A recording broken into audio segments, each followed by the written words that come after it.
Salut à tous, enfin une nouvelle saga dans le monde du cinéma d'arts martiaux. S'inscrivant dans la lignée d'Il était une fois en Chine, Ip Man nous renvoie à son tour dans cette époque où le kung-fu a encore toute sa place.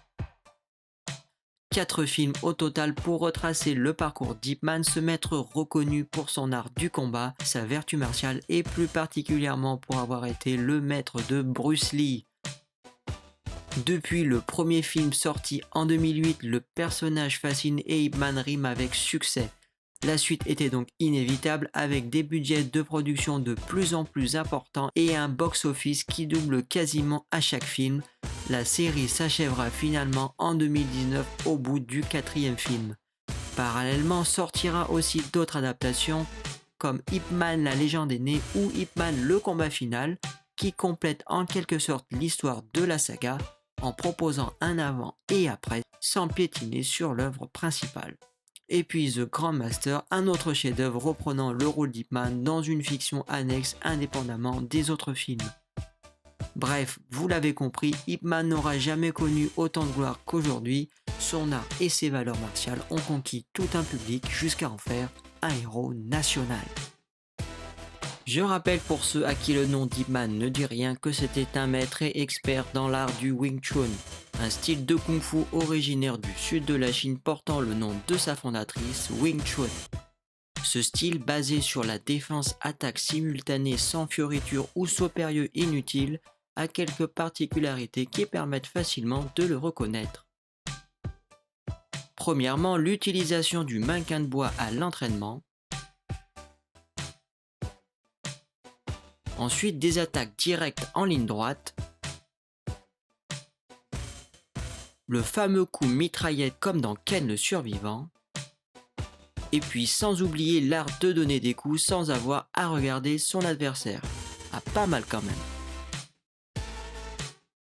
Même si cet art de combat avait quelques adeptes dans les quartiers de Hong Kong après les années 50, c'est bien le succès planétaire de Bruce Lee 20 ans après qui sera le souffle promoteur pour en faire une discipline mondiale, dont Ip Man, the grand maître de cet élève prodige, en sera le grand pop.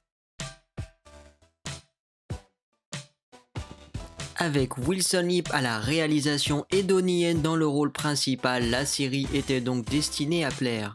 Cette collaboration avait déjà fait ses preuves notamment dans SPL Killzone, Dragon Tiger Gate ou Flashpoint, film d'action mêlant univers mafieux et arts martiaux. C'est donc dans cet élan que sortira Ip Man, s'inscrivant dans la lignée d'Il était une fois en Chine, sorti dans les années 90 et reprenant l'histoire de Dr. Wang, interprété par Jet Li. Cette série aussi de 4 films réalisés par Tsui Hark avait donné une nouvelle image au personnage en laissant Jet Li intégrer son style de combat plutôt que celui du maître Wang. Pour la série Ip Man, au contraire, le Wing Chun est aussi important que le personnage et Donnie Yen devra s'y soumettre. Bien que déjà lui-même renommé pour sa technicité martiale, il devra suivre une préparation de plusieurs mois sous l'œil du fils d'Ip Man lui-même. On pourra d'ailleurs remarquer une nette progression technique tout au long de la saga, qui aura accumulé 10 ans de pratique. Pas mal. L'histoire dans chaque film suit un schéma à peu près identique où Ip Man, victime de sa notoriété, se voit devoir affronter d'autres maîtres venant le défier, le plus souvent dans un combat où règne respect et dignité et basé sur la transmission de valeurs martiales. C'est au nom des mêmes valeurs que pour venger les siens, il devra combattre d'autres opposants, cette fois-ci venant de l'étranger. L'affrontement surpasse alors la simple rivalité entre styles de combat, où Ip Man se bat au nom d'une culture et de tout un peuple dont l'honneur repose sur sa victoire. Seul le 3e film propose un schéma différent avec une histoire plus sobre et des combats sortant du contexte de rivalité ethnique pour se recentrer purement sur des corps à corps dont la victoire n'importe peu. J'ai trouvé que ce film transmettait un message différent et intéressant par rapport aux 3 autres. La saga, bien que voulant suivre une suite chronologique, ne reprend finalement que très peu d'éléments biographiques de la vie d'Ip Man. Visant principalement un marché chinois représentant 80% du box-office, Il aura donc fallu être très méticuleux et utiliser avec soin les éléments de sa vie au contexte historique, parfois très sensible au pays du milieu. Le premier film en est le meilleur exemple où à aucun moment on ne révèle l'identité ou la profession d'Ip Man, si ce n'est qu'on devine indirectement qu'il est très aisé et se consacre entièrement au Wing Chun. Le film met l'accent sur l'invasion japonaise comme levier responsable de toutes ces péripéties et en faire la cause majeure de son exil vers Hong Kong. Mais on ne dira à aucun moment qu'Ip Man avait eu un poste de fonctionnaire sous le régime du Kuomintang encore au pouvoir à cette époque, ni qu'il quittera Foshan pour Hong Kong lorsque le régime communiste arrive au pouvoir, ou encore qu'il partira seul à Hong Kong, lui père de famille de 3 enfants. Que d'éléments allant à l'encontre du portrait qu'essaie de lui forger le film pour son audimat qui préfère y voir un héros populaire dont le style imbattable sauve l'honneur de tout un peuple, victime d'intrusions étrangères. Paradoxalement, on retrouve beaucoup de passages faisant hommage à la filmographie et la vie de Bruce Lee. Dans le premier film, la fameuse scène où Ip Man littéralement casse la gueule à 10 soldats japonais et puis le combat final contre le général rappelle beaucoup les scènes cultes de La Fureur de vaincre. Ou même dans le troisième film, quand une école se fait saccager parce que le directeur refuse de vendre et dont Ip Man se chargera de protéger jusqu'à aller affronter le Big Boss, reprend une partie de la narration de La Fureur du Dragon, sauf que Bruce Lee protégeait un restaurant des assaillants à la place d'une école. On verra également Ip Man apprendre le cha-cha pour faire plaisir à sa femme qui d'ailleurs lui sera enseignée par Bruce Lee. Et enfin son voyage en Amérique avec toutes ses altercations et défis entre styles de combat se base directement sur le parcours de Bruce Lee lui-même. Niveau chorégraphie, c'est du très lourd avec 2 géants aux manettes. D'abord Sammo Hung pour les 2 premiers films, acteur cascadeur réalisateur des plus grands classiques d'arts martiaux hongkongais, et ensuite Yuan Wuping pour les 2 derniers films, réalisateur et chorégraphe renommé dans le cinéma d'action à Hong Kong et Hollywood avec des films comme L'Homme Ivre avec Jackie Chan, Matrix, Tigre et Dragon et encore beaucoup d'autres. Dans l'ensemble, les combats sont très bien rythmés et l'effet visuel est au rendez-vous. Faisant référence à différents styles de kung-fu et arts martiaux, ça donne un panel de techniques très variées avec des échanges dont on ne se lasse pas de regarder. Sammo Hung privilégie des plans courts et rapprochés en enchaînant les angles de prise de vue, ce qui donne beaucoup de dynamisme à l'action avec quelques temps morts pour nous laisser le temps de digérer.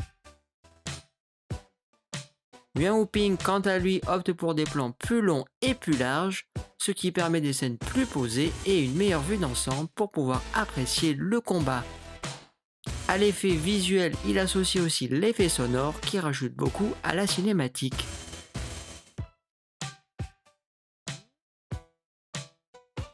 On ne se lassera jamais de voir Ip Man casser la gueule à 10 mecs d'un coup, et je pense que les cascadeurs s'en souviendront aussi. Mais j'ai trouvé les antagonistes du premier film un peu trop faibles par rapport à un Ip Man bien meilleur, ce qui abrège souvent la durée et le suspense des combats. Ça passe très bien au début avec les premiers défis, mais j'en attendais un peu plus du général pour le combat final. Les combats du 4e film quant à eux sont peu nombreux et arrivent un peu tardivement dans la narration. J'ai aussi trouvé que ça manquait un peu d'énergie par rapport au précédent, mais bon, c'est peut-être aussi pour refléter le fait qu'Ip Man était malade.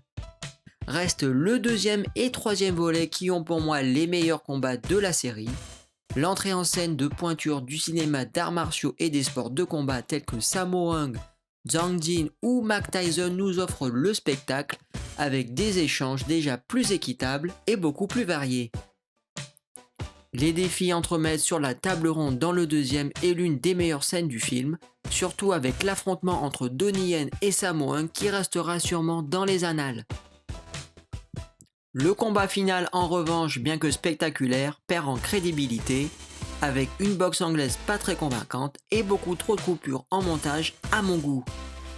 Le combat contre Mark Tyson était beaucoup plus intéressant, déjà parce qu'il met en scène un vrai boxeur et se base plus sur la chorégraphie que sur la promotion du Wing Chun. Le troisième film est vraiment un condensé, que ce soit un contre un ou un contre tous, les combats sont non-stop. Le tout dans des espaces en tout genre et parfois très limités qui apportent des contraintes de distance donnant un plus avec des chorégraphies originales.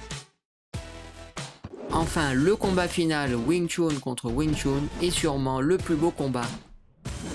Pas seulement pour sa chorégraphie qui mélange le combat aux armes puis au poing, mais aussi pour l'ambiance de la scène, qui est aussi bien visuelle que sonore.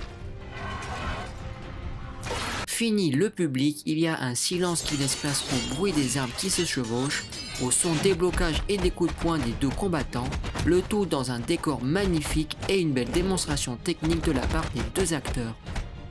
Le message est aussi le plus juste et je terminerai là-dessus car c'est un affrontement de style identique dont la victoire très modeste sans agressivité revient au plus sage des deux, c'est-à-dire Ip Man. Cette saga aura eu le mérite de faire renaître une légende qui jusque-là était plutôt méconnue du grand public. Voilà pour cette vidéo, j'espère que vous aurez apprécié et je vous dis à la prochaine.